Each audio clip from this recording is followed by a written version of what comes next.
اپنے شباب کو پہنچائے. عہد کی پابندی کرو، بے شک عہد کے بارے میں تم کو جواب دہی کرنی ہوگی. پیمانے سے دو پورا بھر کر دو، اور تولو تو ٹھیک ترازو سے تولو. یہ اچھا طریقہ ہے اور بلحاظ انجام بھی یہی بہتر ہے. کسی ایسی چیز کے پیچھے نہ لگو جس کا تمہیں علم نہ ہو. یقیناً آنکھ، کان اور دل سبھی کی باز سنی ہے. زمین میں اکڑ کر نہ چلو، تم نہ زمین کو پھاڑ سکتے ہو نہ پہاڑوں کی بلندی کو پہنچ سکتے ہو. ان امور میں سے ہر ایک کا برا پہلو تیرے رب کے نزدیک ناپسندیدہ ہے. یہ وہ حکمت کی باتیں ہیں جو تیرے رب نے تجھ پر وحی کی ہیں. اور دیکھ، اللہ کے ساتھ کوئی دوسرا معبود نہ بنا بیٹھ، ورنہ تو جہنم میں ڈال دیا جائے گا، ملامت زدہ ہو اور ہر بھلائی سے محروم ہو کر. رمضان مبارک سے پہلے سورہ اسراء کا مطالعہ چل رہا تھا. رمضان میں یہ ترتیب جو ہے بند کر کے قرآن موضوع رکھا گیا تھا.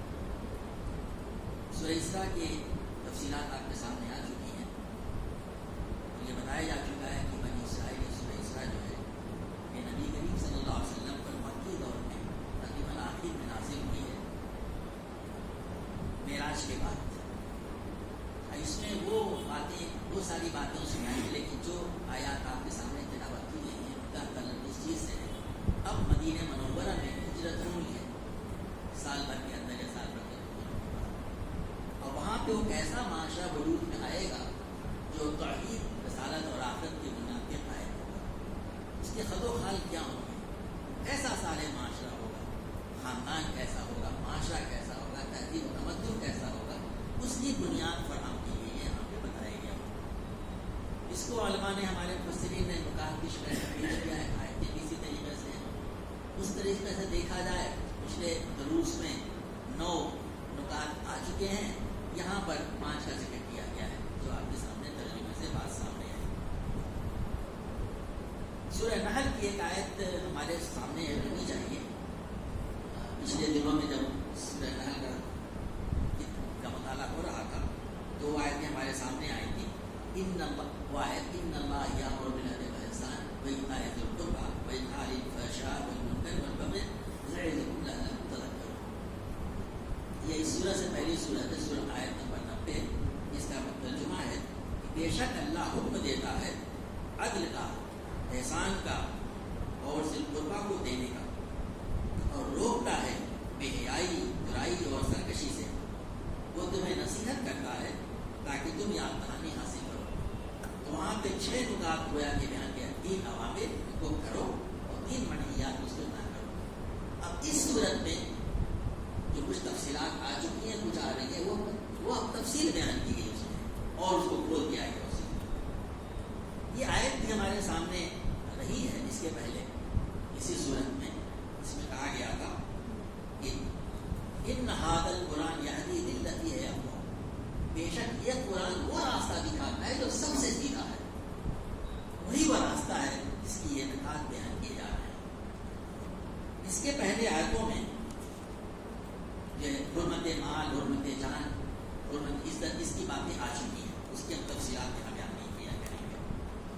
نبی کریم صلی اللہ علیہ وسلم کا ایک قول ہے، حدیث بخاری مسلم کی، کل مسلم علی مسلم حرام دمہ وعرضہ ومالہ. ہر مسلمان پر دوسرے مسلمان کی جان، مال، عزت و آبرو حرام ہے. بہت بڑی بات ہے.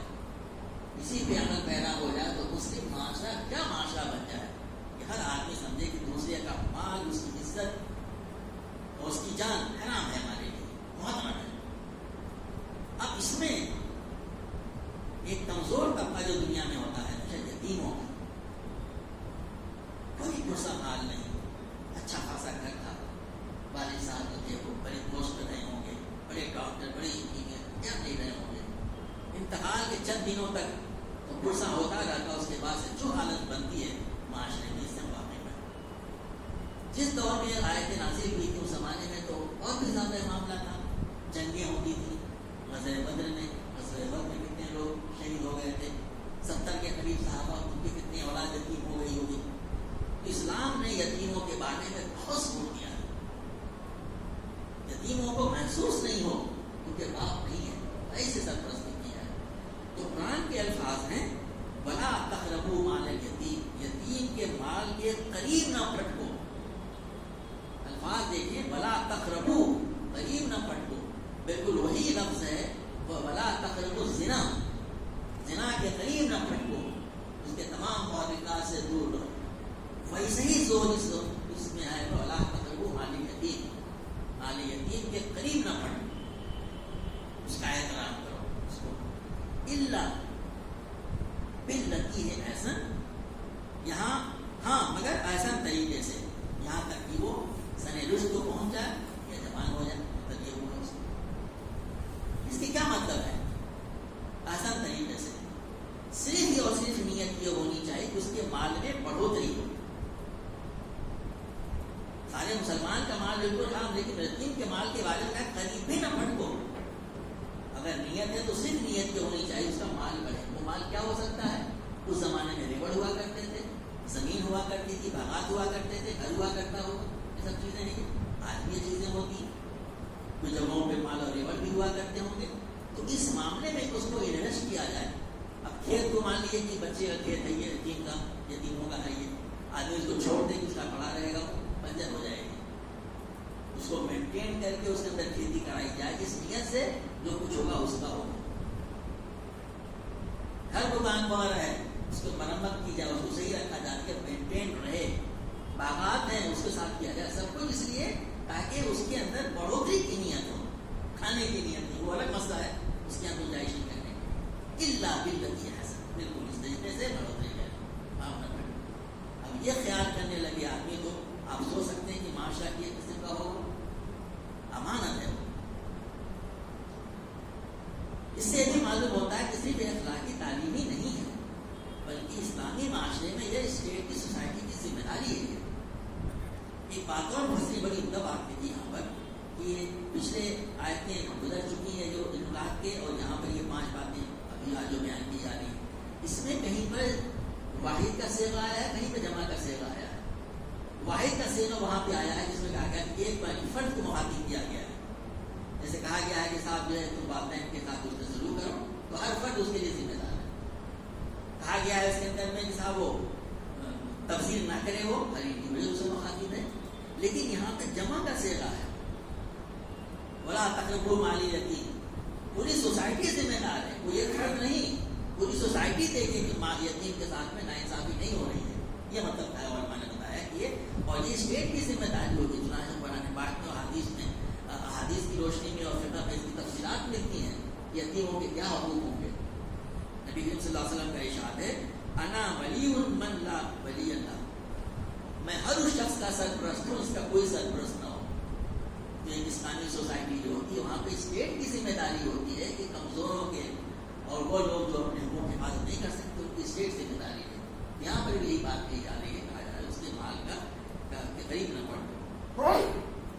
اور ایسا کیوں ہے؟ کیونکہ امانت ہے. تو فوراً جب ضمانت کی بات آئی تو قرآن پاک تو پاس سے بات کرتی ہے. اسی آیت کا ٹکڑا ہے تو اوفوا بالعہد ان العہد کان مسئولا، اور عہد کی پابندی کرو، بے شک عہد کے بارے میں تم سے جواب دہی کرنی ہوگی. یہ ایک عہد ہے، ایک امانت ہے جو تمہارے سپرد کی گئی، جو اس کا ولی ہو. ولی کون لوگ ہوتے ہیں؟ چچا ہو سکتے ہیں، تایا ہو سکتے ہیں، ٹوٹی ہو سکتی ہے، بہن ہو سکتی ہے، وغیرہ وغیرہ. تو کہا گیا کہ ایک عہد ہے. عہد کے بارے میں قرآن پاک میں بہت زور دیا گیا ہے. سورہ مومنون میں فرمایا گیا والذین هم لأماناتهم وعهدهم راعون، اور یہ مومن وہ ہوتے ہیں جو کامیاب ہو گئے جو اپنے امانتوں اور عہد کا پاس و لحاظ رکھتے ہیں. راعون کا مطلب ہوتا ہے وہ نگہداشت کرتے، جیسے کہ آدمی ریوڑ کو دیکھتا ہے کہ ادھر ادھر پھٹک نہ جائے. اس سلسلے میں سمجھنا چاہیے، حدیث میں آتا ہے کہ لا ایمان لمن لا امانت لہ ولا دین لمن لا عہد لہ. اس شخص کا کوئی ایمان نہیں جس کے اندر امانت داری نہیں، اس شخص کا کوئی دین نہیں جس کے اندر عہد کے پاس و لحاظ نہیں. یہ معمولی بات کو نہ سمجھا جائے. تو یہاں پہ